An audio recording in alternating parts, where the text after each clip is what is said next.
61, 64. Si van a manejar incidentes, que espero que no lo mencionen. 73 sentencias. 107 amparo indirecto, 170 amparo directo. 135 garantía del interés fiscal en el caso de amparo. 231 jurisprudencias. 215 a 230 jurisprudencias. Jurisprudencias por reiteración, por contradicción, por sustitución de criterio. 231 declaratoria general de inconstitucionalidad. Sí está quedando claro, ¿no? Artículos sumamente importantes. Resumiéndolo ahí. Bueno, pues a esos le van a sumar el 76 y 79. Se llama suplencia de la deficiencia de la queja. En español.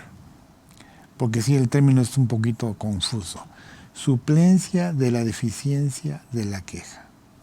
Resulta que la persona que acude al juicio de garantías o juicio de amparo, pues no es un especialista en la materia. Tal vez no lo sea, a pesar de tener a su abogado. Y entonces los jueces están obligados, a quien le toque el asunto, dependiendo del tipo de asunto, directo o indirecto, los jueces, por ministerio de ley, están obligados a suplir las deficiencias en su demanda. Vamos a suponer que para ese asunto en concreto hay una jurisprudencia favorable y que por desconocimiento no la incluí, no la inserté. No es nada que ver con pruebas, son argumentos. Las pruebas sí deben de aportarse todas. Ah, sí, ahí sí. Pues si no hay pruebas, ¿cómo van a probar la violación? ¿Cómo se llaman quejosos? Tiene que haber pruebas. Esas sí las tienen que recabar. Pero vamos a pensar que es tan grande la materia de amparo. Vean nada más cuántas tesis hemos ya visto y las que faltan. Es un mundo el amparo. Bueno, pues puede ser posible que no conozcan del contenido de esa jurisprudencia, ya sea por reiteración, por contradicción o por sustitución. Acuérdense que cualquiera de las tres. Y resulta que pues yo promuevo, pero ese asunto ya fue en su momento resuelto porque ya fue declarado en algún momento inconstitucional tal o cual disposición, o efectivamente me asiste la razón, pero no lo argumenté dentro de mi promoción. Bueno, en esos casos en particular, lo que vamos a hacer es enviar todo lo que tengamos que enviar y esperar a que nos suplan la deficiencia de la queja. El órgano jurisdiccional, artículo 76, deberá corregir los errores u omisiones que se advierta en la cita de los preceptos constitucionales y legales que se estimen violados. No puede cambiar los hechos de la demanda, no, pero sí puede corregir los errores u omisiones. Voy a pensar, no metí el artículo 14 de la Constitución, o el 16, se me olvidaron. Con fundamento en la Constitución política de los... ¿Pero fundamento en qué artículo? Ahí es donde suplen ese error o esa omisión, que son los más comúnmente violados. Pero pues puede ser otro violado, mucho es el 22. El 1 también es violado frecuentemente, sobre todo en el caso de la no discriminación. Los derechos humanos, pero dentro del artículo primero está también la no discriminación. Y de repente vemos que hay un tratamiento desigual para los iguales. Entonces ahí hay una discriminación, hay un tratamiento diferente para unos respecto a otros. Me acordé, hay un artículo en el reglamento de la Ley del Seguro Social de Afiliación, que es el artículo 19, que precisamente hace una distinción, y hay un tratamiento desigual a los iguales. En consecuencia, al tratar desigual a los iguales, se torna inconstitucional el artículo 19. El artículo 17 de la Ley del Seguro Social, en su segundo párrafo también, es a todas luces inconstitucional. Entonces, a lo mejor no lo cité, ni de la ley o del reglamento, no lo cité, bueno, pues el juez tiene la obligación de suplir esa deficiencia. Esa es la deficiencia de la queja. Esa la vamos a encontrar en los artículos 76 y 79 que vamos a sellar. La autoridad que conozca del juicio de amparo 79 deberá suplir la deficiencia de los conceptos de violación o agravios en los casos siguientes.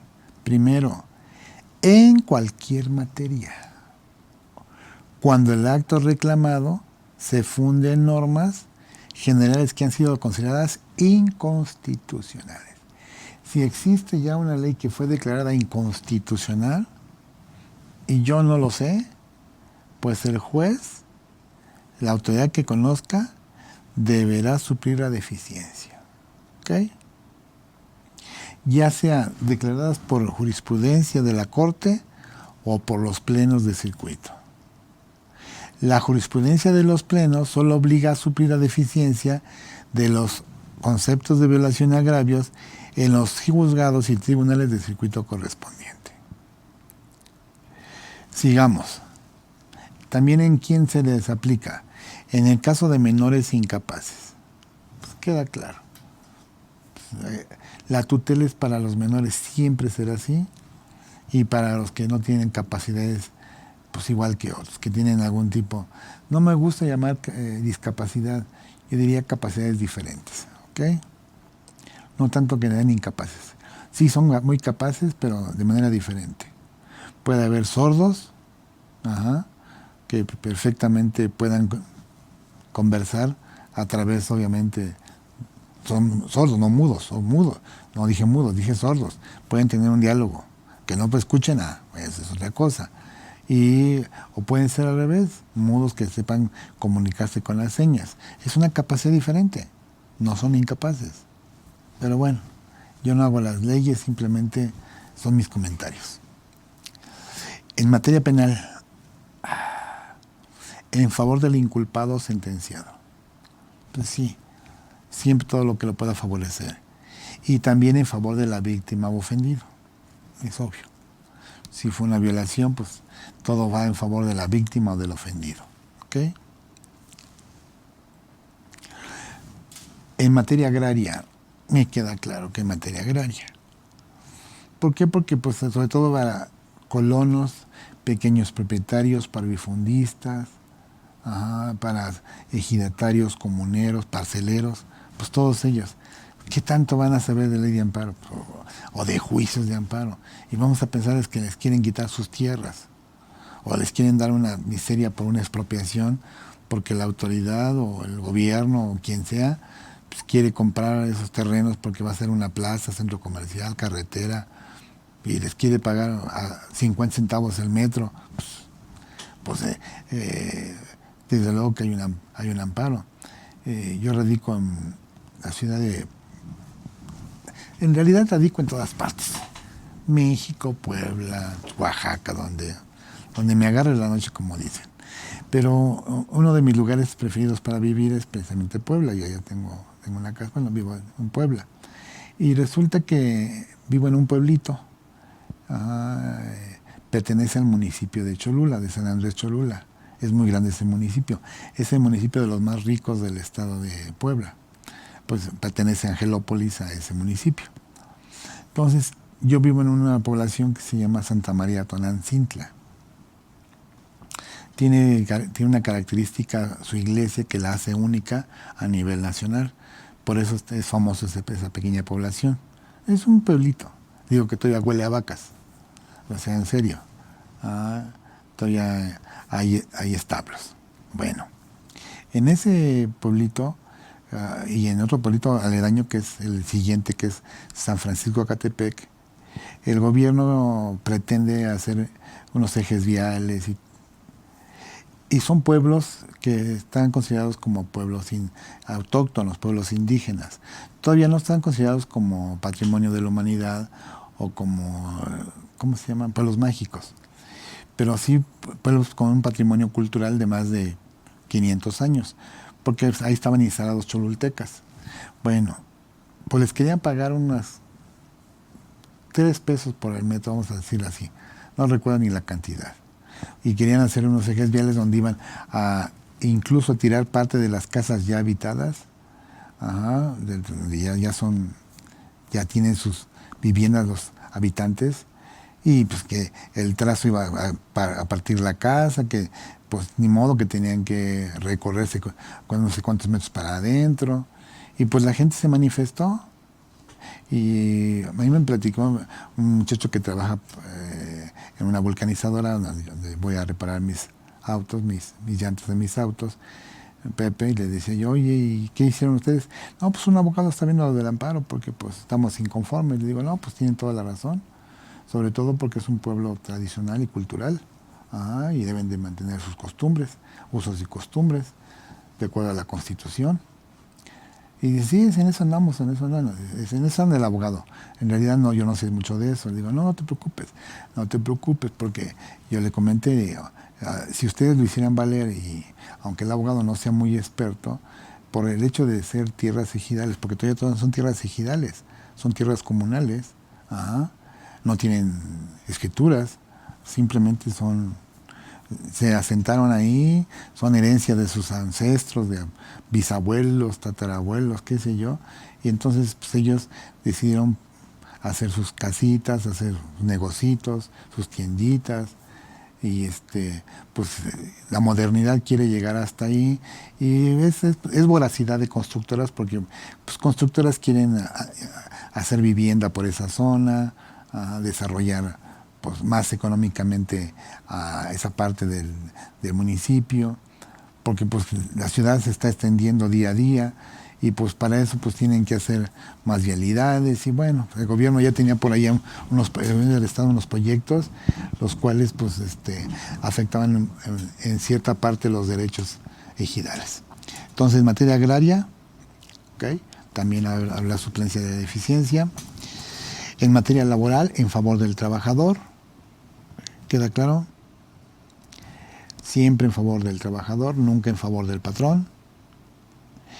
Y sexta, en otras materias, cuando se advierta que ha habido en contra del quejoso o del particular una violación evidente de la ley que lo haya dejado sin defensa, porque afecta sus derechos previstos en el artículo 1 de la ley de amparo. En este caso, la suplencia solo opera en lo que se refiere a la controversia en el amparo, sin poder afectar otras situaciones procesales resueltas en el procedimiento en el que se dictó la resolución reclamada. Y por último, en cualquier materia, en favor de quienes por su condición de progreso o marginación se encuentren en clara desventaja social para su defensa en un juicio. En los casos de la fracción 1, 2, 3, 4, 5 y 7, la suplencia se dará ante la ausencia de conceptos de violación a agravios. Fíjense. La suplencia por violaciones procesales o formales solo podrá operar cuando se advierta que en el acto reclamado no existe algún vicio de fondo. Entonces, estos artículos 76 y 79 son muy importantes.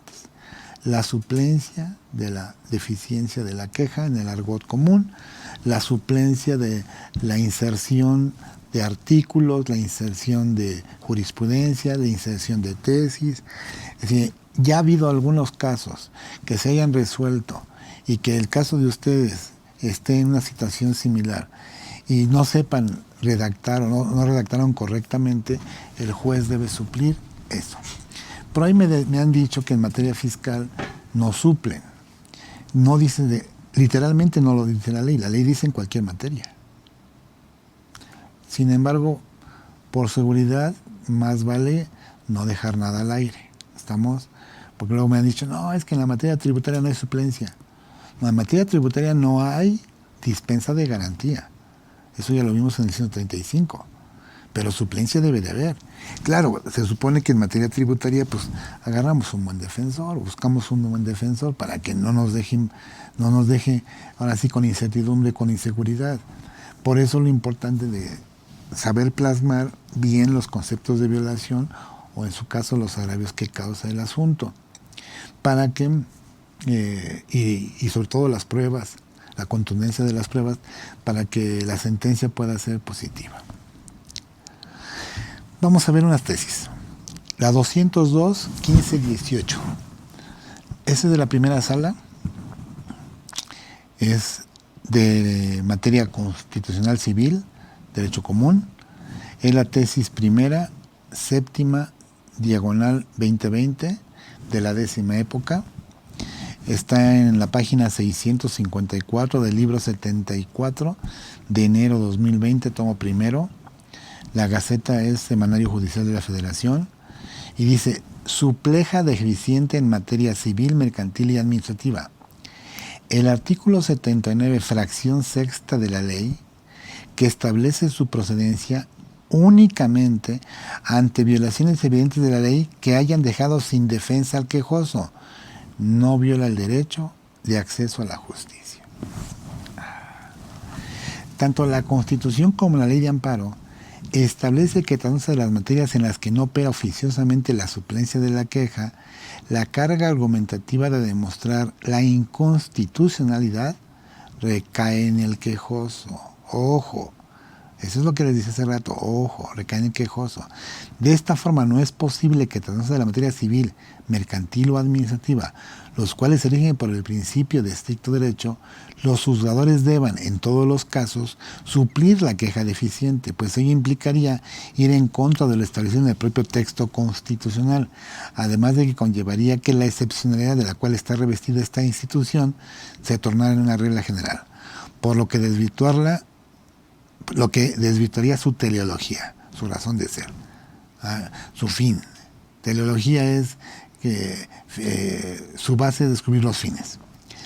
De ahí que el artículo 79, fracción sexta de la Ley de Amparo, al disponer que la autoridad que conozca del juicio deberá suplir la deficiencia de los conceptos de violación o agravios en otras materias cuando se advierta que ha habido en contra de cosas del particular una violación evidente de la ley que los haya dejado sin defensa por afectar los derechos previstos en el artículo 1 de la ley, no viola el derecho de acceso a la justicia, pues no establece una negación de justicia, ni impone una traba innecesaria para que el quejoso pueda acceder al juicio de amparo a defender sus intereses, ya que solo se trata de un supuesto específico que el legislador incorporó para dar efectividad al medio de protección constitucional de aquellos casos en los que la violación a los derechos fundamentales es palpable y evidente, además de que no excluye una eventual aplicación de las demás fracciones previstas en el artículo 79 citado. ¿Ok? Quedó más que claro. Este asunto lo llevó Liverpool, por cierto, es en el juicio, en el amparo en revisión 2122, diagonal 2018. Se publicó el 24 de enero de 2020 y pues, por lo que se ve no les fue muy bien porque se sentó un precedente. No hicieron valer o hicieron valer la suplencia de la eficiencia de la queja y pues les dijeron, ¿por qué? Tú como quejoso tenías que haberlo sabido. Entonces ahí lo importante de que el abogado sepa y el contador sea su aliado para argumentar bien los conceptos de violación, sobre todo cuando se trate de actos inconstitucionales o normas inconstitucionales. ¿Okay? Otra tesis. Suplencia de la queja deficiente, esta es de agosto de 2019, prevista en la fracción del artículo 79. Se actualiza respecto al quejoso privado de su libertad cuando reclama actos diversos en materia penal y no designa persona que lo asesore. La situación particular que origina la prisión, entre otras, alejamiento del entorno natural y social, un control absoluto, una pérdida de intimidad, una limitación del espacio vital y sobre todo una disminución radical de las posibilidades de autoprotección, generan al quejoso condiciones de marginación que le provocan una clara desventaja para su defensa en el juicio de amparo, cuando no designó a una persona para que lo asesore durante el juicio. En este caso, el juzgador de amparo debe suplir la deficiencia de la queja a su favor, con independencia de la materia de que se trate al actualizar ese supuesto de la fracción séptima del artículo 79 de la Ley de Amparo. ¿Okay? Esto es del 30 de agosto de 2019, publicada en el Semanario Judicial de la Federación. Otra. Esta es la 201-9603, el número de registro.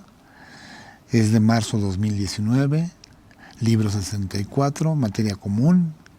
Está en la página 2799 y dice: suplencia de la queja deficiente en el amparo. No tiene el alcance de que el juzgador considere como actos reclamados aquellos que el quejoso no señaló. Ojo, ojo.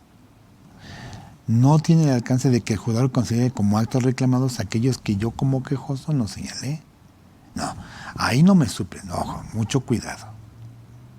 O sea, es muy bonito el 76 y 79, pero no necesariamente nos van a suplir todas las deficiencias. Si no sé reclamar, eso no me lo suplen, no, con la pena. Me suplen que no haya citado un artículo. Me faltó el artículo 14, me faltó el artículo 16, me violó el artículo 8 constitucional, el derecho de petición, me violó, no sé, el artículo 35, prerrogativas del ciudadano mexicano. No mencioné los artículos. Bueno, esos me los van a suplir, pero no van a suplir actos reclamados. No. Los actos reclamados debo de saber exactamente en qué consisten, cuáles son, en qué se basan, qué pruebas tengo. Si no, me voy al amparo débil. Y si voy débil, pues no voy a salir con una sentencia favorable. Lo que estamos buscando es pues un fallo positivo, un fallo benefactor, donde la justicia de la Unión los ampare y los proteja, no donde pues ni los ampara ni los protege, pues no probaron los actos reclamados como quejosos. Pues imagínense, no, qué terrible. No. Entonces sí, perdón, mi necedad, mi terquedad, la importancia de conjugar bien aquí los dos elementos: el elemento contable, que es el contador que tiene toda la información; el elemento abogado, el elemento jurídico que tiene todo el conocimiento; conjugarlos y empezar a armar una buena presentación de demanda de amparo. Dice: de acuerdo con el artículo 79 de la Ley de Amparo y la jurisprudencia 7/2017, sustentada por la Corte, de título y subtítulo, suplencia de la deficiencia de los conceptos de violación o agravios previstos en el artículo 79, fracción 5 de la Ley de Amparo, opera en favor de los miembros de los cuerpos de seguridad pública en los procedimientos administrativos de separación por incumplimiento de los requisitos de ingreso y permanencia. Dice: la suplencia de la queja deficiente se limita a mejorar, subsanar o invocar conceptos de violación y agravios entendidos como lesiones que irroguen los actos reclamados o la sentencia.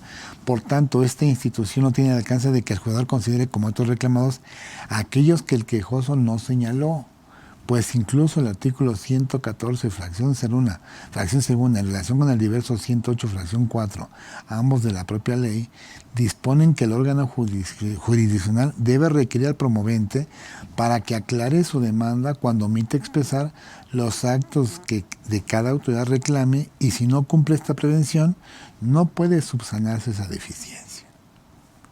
Reitero lo que les dije hace unos minutos. Con estas tesis no suplen nuestra redacción. Suplen tal vez artículos, tal vez jurisprudencia, pero no redacción. No se vayan a ir con la finta y digan: pues es re fácil presentar un amparo. No. Yo no digo que nada sea fácil. Todo tiene su complicación. Pero en esta materia, como está de por medio patrimonio, libertad, vida, salud, muchas cosas, posesiones, propiedades, pues no se vale arriesgarse sin tener la certeza. A lo mejor su asunto es legalidad, no constitucionalidad. Habrá que estudiar muy bien, habrá que separar muy bien. ¿Se acuerdan que se los comenté en un juego de verbal o de palabras que les dije? Si son tortas o son tacos. Si son tortas, vamos a la tortería; si son tacos, vamos a la taquería. No confundamos a una tortería con una taquería, porque pues no nos van a atender. Es lo mismo en el amparo. Si es legalidad, es juicio de nulidad o recurso de revocación o recurso de inconformidad. Si es violaciones constitucionales, es el amparo, punto. Si es una sentencia que ya puso un fin a un procedimiento administrativo, es el amparo. O si es una norma general, es el amparo. Oye, esta norma general, aplicativa o aplicativa. Bueno. Ahora, ¿hacia dónde se está yendo más el derecho? ¿Al justnaturalismo, al justpositivismo? Para mí es una combinación de los dos derechos, el derecho natural, que son los derechos humanos, y el derecho positivo, el derecho escrito. Y pues hay que cuidar las palabras, como dicen los jueces. Ya lo han resuelto, ya el tema ha sido materia de más de una discusión. Ahí está la prueba, las tesis. Aunque no sean jurisprudencia, pero son orientadoras y nos sirven para saber cómo piensan los jueces. Ahí está, que no suplirán lo que no argumentaron. Eso me queda claro. Eso no se suple. Imposible. Suplen deficiencia en artículos, deficiencia en tesis, eso sí. Pero no suplen argumentos no esgrimidos. No. Ni mejoran redacción. No. No es su función. Esta tesis se publicó el 29 de marzo de 2019, viene del amparo en revisión 528/2017. ¿Okay? Esta jurisprudencia con la que se correlaciona está publicada en el Semanario Judicial de la Federación el viernes 12 de mayo de 2017, pertenece al libro 42, tomo primero, mayo del 2017, página 12. Una más. Esta también es materia laboral común. Tesis 1, región primero 11L, décima época, página 2580, en el libro 60 del semanario, tomo número 3, página 2580. Dice, suplencia de la queja deficiente en el juicio de amparo. Punto.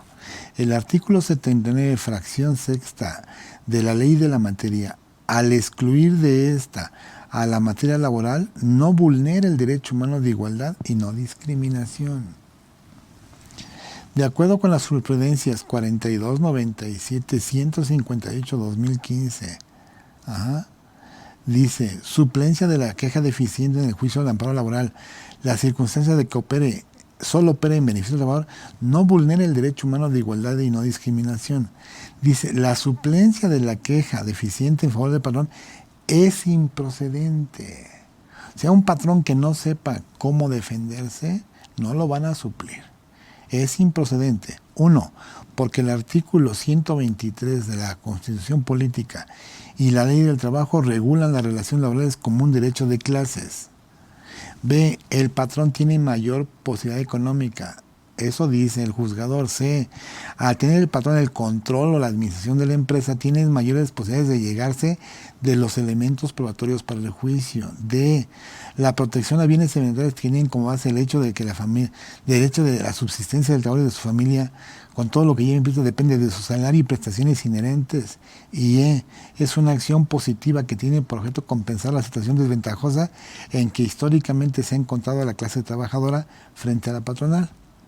En ese sentido, el que el artículo 79, fracción sexta de la Ley de Amparo, excluya la materia laboral de la suplencia de la queja, no vulnera el derecho humano de igualdad y no discriminación, conforme al argumento de que una persona puede beneficiarse de esa figura cuando la controversia se refiere a la materia civil, mercantil o administrativa, pero no cuando se trata de la laboral, específicamente tratándose del patrón, pese a que en los emplazamientos se está ante hechos equivalentes y se trata de una misma persona con igual capacidad para todas sus relaciones.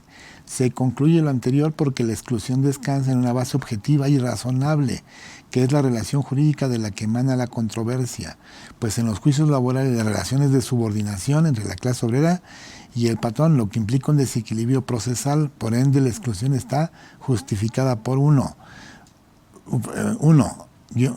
paréntesis, perseguir una finalidad constitucionalmente aceptable. 2, la diferencia cuestionada es una adecuada para el logro de un fin legítimo buscado. Y 3, la medida está directamente conectada con el fin perseguido. Y para finalizar, 4, resulta proporcional, por lo que debe estarse a la fracción quinta del artículo citado y a la jurisprudencia 158/2015.